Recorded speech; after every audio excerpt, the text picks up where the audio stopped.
Don't you ever talk to us again. That's right, don't talk to us. Just do the housework in silence. I was being harassed by my mother-in-law, Cable. My husband sided with Cable, and far from helping me, he joined in the harassment. Unable to bear their torment, I resisted slightly, only for them to switch tactics to ignoring me. Cable, it's your turn for the bath next. Nothing. Darling, how about next Sunday? Again, nothing. Days of being ignored by my husband and Cable at home began leaving me in mental anguish. However, as time passed, I started to feel a sense of relief in not interacting with them, considering it better than the harassment. Thus, I resigned myself to their disregard, remaining ignored for a whole decade. I didn't divorce simply because it was too much trouble. Divorce involves negotiations, lifestyle changes, and a change in how others perceive you. Too many hassles. I believe many couples like us don't divorce merely because it's inconvenient. One day, a significant incident shook our apathetic household. Why did you run away alone? We suffered terribly because of you. Our house caught fire from a candle igniting Cable's dress. Believing I'd be ignored anyway, I evacuated alone. Despite ignoring me for 10 years, my husband and Cable bitterly complained that I hadn't alerted them to the fire. I decided it was time to address the decade-long issue of being ignored by my husband and Cable. Perhaps this fire was the push I needed. I am a 48-year-old office worker, currently living with my husband, Jewel, and mother-in-law, Cable, in their family home.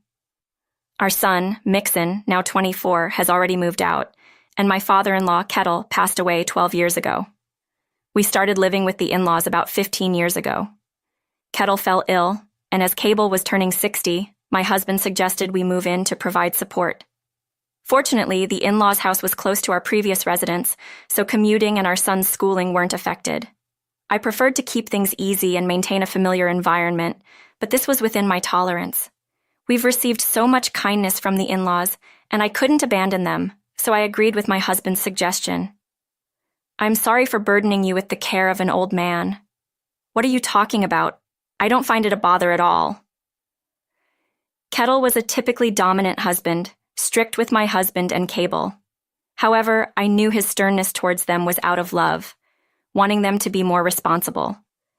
Kettle was always kind to me and our son, often talking about my husband and Cable. Cable is sloppy and has a habit of slacking off, so I have to keep a close eye on her. Really? Cable always does the housework for me when I'm tired from work. She seems very kind to me. That's because I'm keeping an eye on her, and Jewel is still too dependent, not ready to leave the nest, so he needs to be toughened up. He's doing very well at his job and is well regarded at work. I find Jewel to be very reliable. It seems my and Kettle's impressions of my husband and Cable are quite different. I found it a little strange how Kettle and I had such different views of them. Kettle passed away 3 years after we moved in due to illness. Kettle's death was a great loss. Mixon and I cried together, but my husband and Cable didn't seem as affected at the funeral. I thought they were being strong and composed, so I tried to regain my composure and act as normally as possible. However, Kettle was a central figure in our home, and his absence significantly impacted our family. Months after Kettle's death, gradual changes began to surface in our household. Hey, don't spend all day in bed just because it's the weekend. I'm sorry, I was late from work yesterday, but I'll get breakfast ready now. Don't use work as an excuse. Get up right now. After Kettle's death, Cable began to make me do more of the household chores she used to help with. What are you doing? Cable is hungry. My husband didn't support me, always siding with Cable and joining in the criticism. I thought their roughness was temporary due to Kettle's recent passing. I hoped they would return to their former selves if I just endured their harassment for a while. However, even after 2 years, their harassment didn't stop and, if anything, escalated. Hey, Cable, stop throwing away my things. What are you talking about? Stop making accusations. Why are you attacking Cable? Are you sure you're not mistaken? She started to dispose of my belongings, like clothes and accessories, under the guise of tidying up, often targeting my favorite items. Furthermore, she completely stopped doing any household chores, leaving them all to me. She must have a talent for harassment. And my husband? Not once did he take my side. Seeing Cable shirking her duties and my husband supporting her, I began to understand what Kettle meant about Cable's laziness and my husband's dependence. Kettle must have kept them in line with his strict oversight. But now, with Kettle gone and no one to keep them in check, their true nature seemed to emerge. The kind Cable and reliable husband I once knew were gone, now replaced by a pair who shirked household duties and harassed me. Cable and my husband tormented me together. If I so much as spoke up, they would shout or make snide remarks to suppress me. In a home now missing Kettle, I had become a lonely figure. I had thought they were being brave by not showing their sadness at Kettle's death, but seeing their current behavior, it seems they are finally showing the impact of his absence. Both of you, enough is enough. I can't stay in this house if it continues like this. Oh, scary, yelling like that. Just stop the violence. Okay, well, if you want a divorce, that's a different story. Having been intimidated by Cable's domineering nature, Cable and my husband had never spoken their minds fully. But with Cable gone, it seems they become unrestrained in voicing their thoughts, always nitpicking and enjoying my reactions. Moreover, my husband has begun to casually mention divorce. At that time, I was 38, and our son was still in middle school. Close to my 40s, I didn't want to become a divorcee, at least not until my son was grown, or so they must have mistakenly thought I believed, assuming I wouldn't opt for divorce. Indeed, divorce involves tedious negotiations, lifestyle changes, and altered perceptions due to being divorced. So naturally, I'd prefer to avoid it if possible. I suspect many couples avoid divorce simply because it's inconvenient, and the word divorce likely makes many recoil. So my husband probably uses it as a tactic to intimidate me. However, I'm 48 now, with a stable job and income, and I believe my son and I can manage well enough on our own. So while I'd prefer to avoid divorce, I'm not opposed to it. Is divorce okay with you? Then let's go for it. Huh? I casually mentioned willingness to divorce, seeing it as preferable to enduring ongoing harassment from Cable and my husband.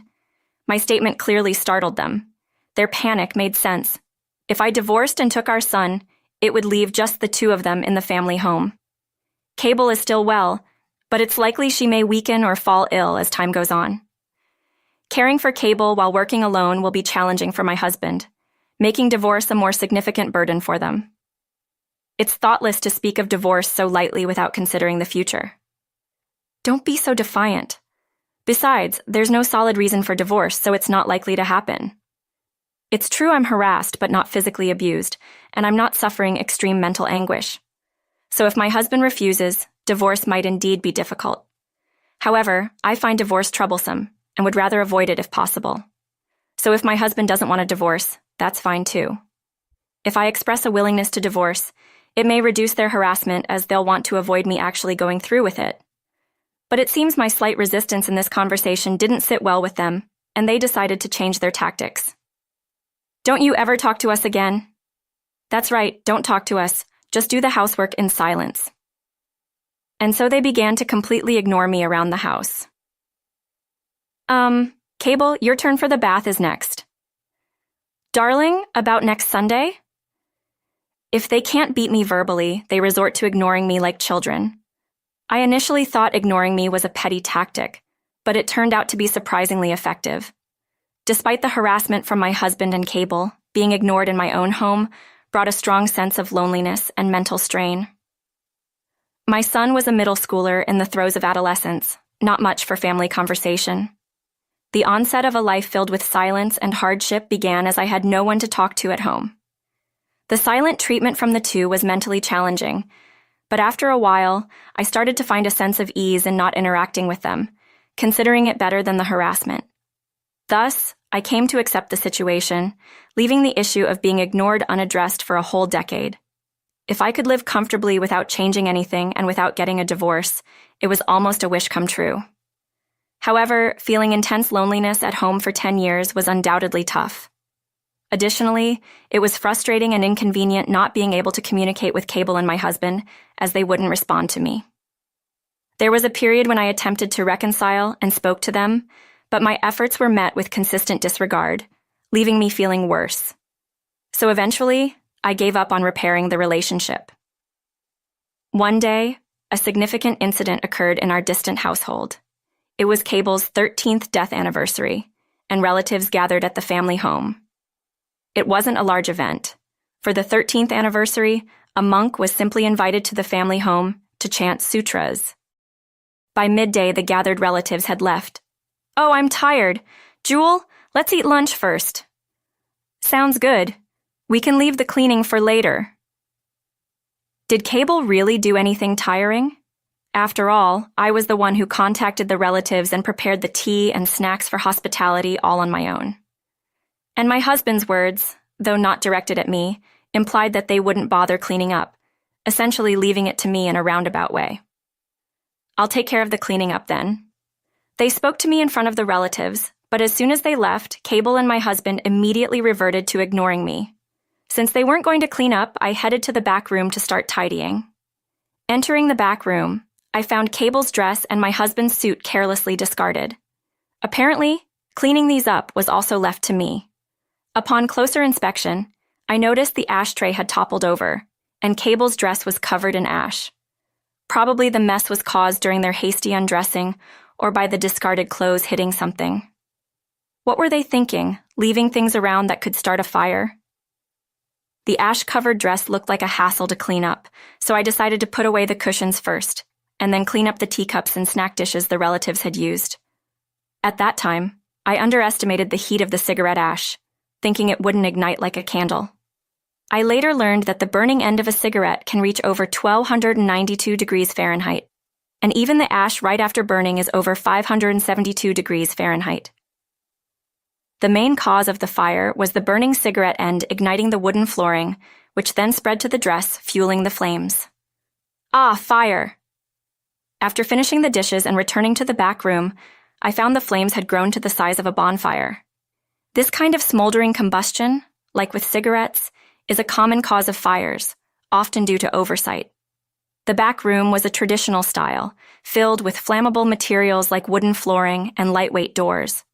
I had heard that fires could spread rapidly, so I decided it was better to leave and call the fire department, rather than attempt to extinguish the flames myself. Though I made the decision not to fight the fire quickly, I was torn over whether to alert Cable and my husband. "The house is on fire! We need to get out quickly!"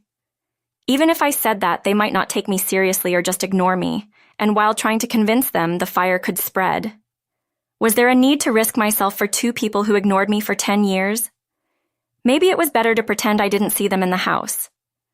They would probably notice the smoke or smell soon enough, and they might have heard me when I found the fire.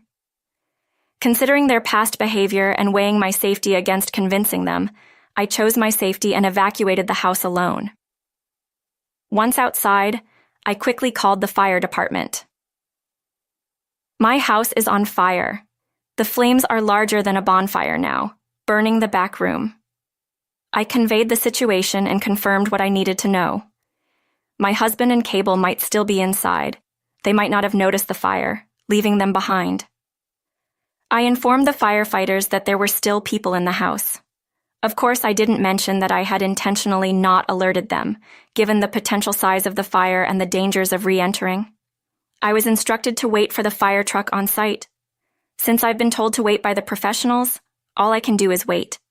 This way, even if Cable and my husband complain, I can excuse it as following the fire department's instructions. I expected them to notice the fire and exit the house quickly, so I wasn't overly concerned. However, as minutes passed and they didn't appear, smoke began to leak outside, and I started to worry. Eventually, Cable and my husband rushed out, coughing and struggling to breathe, likely from inhaling smoke. Had I gone too far? Feeling a twinge of guilt, I approached them. "Are you both okay? I've called the fire department." "Why are you the only one outside? You left us behind, didn't you?" They seemed too breathless to speak for long. A few minutes after they exited, the fire truck arrived, and Cable and my husband were taken to the hospital by ambulance. I chose not to go to the hospital but to stay and watch the house instead. The fire only damaged part of the back room. After the firefighters left, feeling mentally exhausted from the fire, I decided to visit the hospital the next day. I dreaded the impending nagging from the two, which would only depress me further. As I looked at the burned room, feeling like someone had tapped my shoulder, I braced for the complaints. Sure enough, when I visited the hospital a day after the fire, they bombarded me with every complaint they could muster. Why didn't you come to the hospital right away? I was also mentally distressed from the fire. Why did you escape alone? In a panic, I didn't know what to do, so I just rushed out and called the fire department. I was told by the firefighters not to go back in to rescue you two as it was too dangerous. Their voices were hoarse, probably from inhaling smoke, and they persisted with their complaints for nearly an hour. There were times when being ignored was hard, but the stress I feel from actually talking to them is even more intense. I can't bear it anymore. Enough. I can't take this anymore. I'm filing for divorce. In the heat of the moment, I raised my voice in the hospital, something I'm embarrassed about now. What? Divorcing now, after you left us in such a terrible state from escaping alone? That's right. And with the house repairs after the fire, it's going to be a tough time. Don't even think about divorce. If you do, you'll be facing many disadvantages. No, the disadvantages will be yours. You've ignored me for 10 years, making it difficult to continue the marriage. While there might not have been grounds for divorce a decade ago, their persistent neglect has now provided ample reason. Truly, they never thought ahead. I'll be consulting a lawyer, so please wait for contact. They continued to grumble, but I felt a sense of liberation, no longer hearing their complaints. I informed them I'd wait for the lawyer's advice and left the hospital room.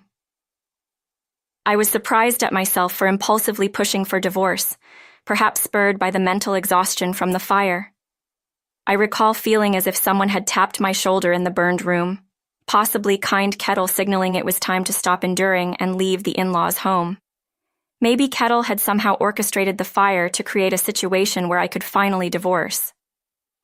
Invisible yet possibly my greatest ally, I felt a clearing of the mental fog and became more resolute about the divorce. I moved out of the in-laws' home, rented an apartment, and began the divorce proceedings. A week after leaving, my husband called. I consulted a lawyer but wasn't at the stage where my husband would have been informed. Curious, I answered the phone, only to have him pleading tearfully. Please, I beg you, don't leave me. Don't go through with the divorce. He tried to use fire insurance to repair the burned room, but apparently it was denied. The reason was unclear, but it seemed the cause of the fire was their negligence in leaving clothes strewn about, which led to the fire, a fault too great to be covered. Essentially, the insurance company denied their claim because the fire was their own fault. I agree with that assessment. Similar cases where fires caused by careless smoking or unattended stoves don't get covered by insurance are not uncommon. Repairing the entire room would cost a significant amount, and it seems Cable and my husband can't afford it. Indeed, it's impossible to live in a burned house. However, I've already communicated my intention to divorce and have separated, so I can't freely use marital funds. Though the divorce isn't final yet, using marital funds without consent could adversely affect the distribution of property later, putting my husband at a disadvantage. Moreover, with only my husband and Cable remaining at the in-laws' house, he will eventually have to care for Cable alone. He must know the difficulty of such care from his experience with Kettle, likely realizing he can't manage it alone. So, citing the repair cost for the burned room and Cable's future care, my husband pleaded with me, perhaps reflecting on his actions as a form of tough love from Kettle. Yet, there's no apology for the previous harsh treatment, only concern for their future well-being. It seems reconciliation is off the table. Respecting what might be Kettle's wishes, I decided to be the one to wield the stern whip in his stead. I'm divorcing, so I have no concern for the burned house, nor will I converse with someone who hasn't apologized for how they've treated me. I will apologize! I'll make Cable apologize too. Sorry for everything. Please come back. My husband passed the phone to Cable, who also apologized, but it felt insincere, as if they were bundling years of neglect into a single apology. Your apology has made it clear I can't return home. Why not? Please help us. Didn't I tell you before? Wait for the lawyer to contact you. As usual, please continue ignoring me. I answered the phone this time, but from now on, I will also be ignoring you too. I hung up on their continued apologies, immediately blocking their and the in-laws' home numbers. Subsequently, the decade of neglect served as grounds for divorce, and the proceedings moved forward smoothly. The thought of finally being free from 10 years of being ignored lightened my mood. Half a year later, the divorce was finalized, leaving my ex-mother-in-law and ex-husband at the in-laws' home. After my former mother-in-law and ex-husband pleaded with me over the phone, they seem to have asked our 24-year-old son, who's only in his second year of work, for financial help and to persuade me. It's disappointing that parents would need to ask their young adult son for financial assistance. When my son was in middle school, that's when Cable and my husband began ignoring me. Being of an age where he could understand what was happening at home, he, however, rarely intervened in our relationship due to his adolescence. He did once question me during his college years. "Mom, is it really okay to continue like this with Dad and Grandma?" "I'm keeping it this way as a potential reason for an immediate divorce if necessary," I told him. As a college student capable of understanding and judging situations, I shared my true feelings with him. Naturally, as my ally, he kept my reasons for enduring the neglect a secret. "I'll try to avoid Dad and Grandma as much as possible from now on," he said. My son siding with me seemed to have rebuffed any consultations from my ex-husband and ex-mother-in-law, distancing himself from them. Truly, they never thought ahead. Now, living in a burned house and estranged from me and our son, my ex-husband faces the future of caring for an elderly family member alone. As the sole provider, his income now becomes the mainstay of their living, a stark change from when our combined earnings supported the household. It's uncertain when he will be able to afford repairs for the house with his income alone. I can only imagine a bleak future for my ex-mother-in-law and ex-husband. Nevertheless, I hope they manage to live together, struggling yet united. Having divorced and now living alone, I'm free from the stress of dealing with them. My job provides a stable life. I'm enjoying my days, and I'm grateful to Kettle, who in a way might have been the one to push me toward